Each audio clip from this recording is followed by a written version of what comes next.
कितने दिन हो गए गए हुए? 2013 में गई है। अब क्या कह रहे हैं, क्या फोन आया, क्या जानकारी हुई आपको? जानकारी ये हुई कि हमारी बेटी को। इस वक्त की बड़ी खबर मुंबई से आपको बता दें, बीजेपी लीडर सुधीर मुनगंटीवार के खिलाफ मामला दर्ज किया गया है।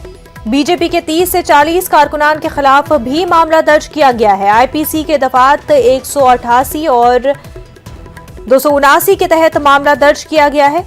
कोरोना गाइडलाइन की खिलाफवर्जी करने का इल्जाम आयद किया गया है। कल मुंबई के बाबलूनाथ मंदिर के बाहर मंदिर खोलने के हवाले से मुजाहिरा किया गया था और इसी मामले को लेकर के बीजेपी लीडर सुधीर और उनके अलावा 30 से 40 कारकुनान, बीजेपी के कारकुनान जिनके खिलाफ मामला दर्ज किया गया है, आईपीसी के दफात 188 और 279 के तहत मामला दर्ज किया गया है। कोरोना गाइडलाइंस की खिलाफवर्जी करने का इन पर इल्जाम है। आपको बता दें, कल मुंबई के बाबलूनाथ मंदिर के बाहर मंदिर खोलने के हवाले से मुजाहिरा किया गया था।